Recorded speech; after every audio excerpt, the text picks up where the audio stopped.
ilmi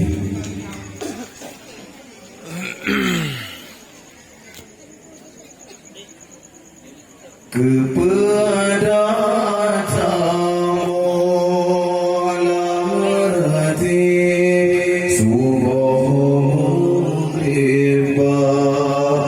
muhsanna tapi ilmi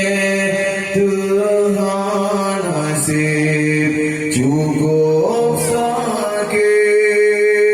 sia-sia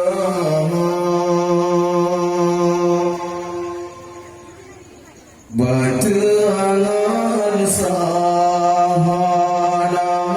negeri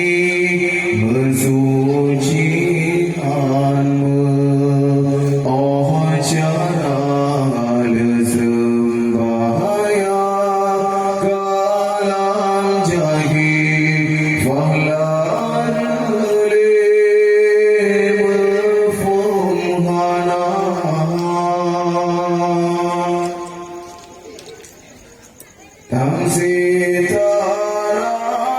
Tangsitarahan keladi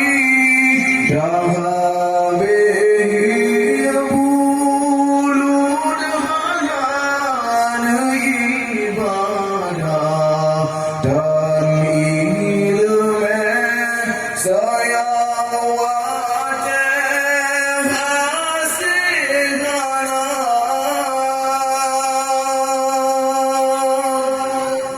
ilmu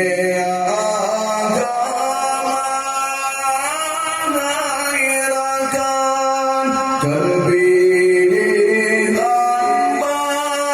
mansikuna tapi wajib mandumur lagekan lesaidina kepada tamu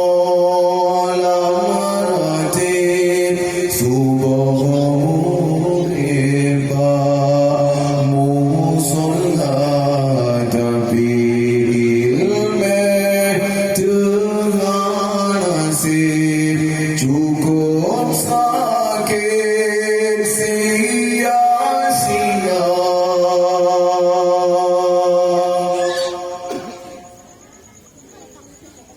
Nyoga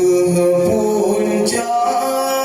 budek susah masalah dalam rumah tangga hancur tak pernah bina hancur tak jaga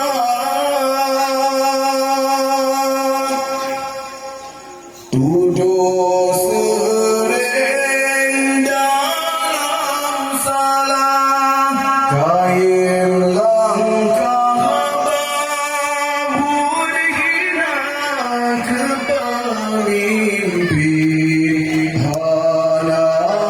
adil tak semikir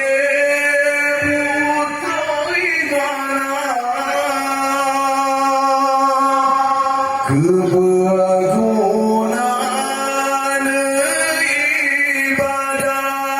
yang nasuh samana guna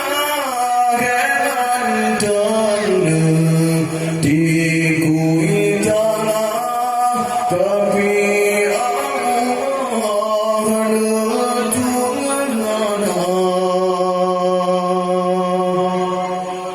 Dahulu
kasih kepada Tengku Husni Almuna. Acara selanjutnya, santunan anak yatim. Donatur yang pertama dari Pak Mahyudin PLN.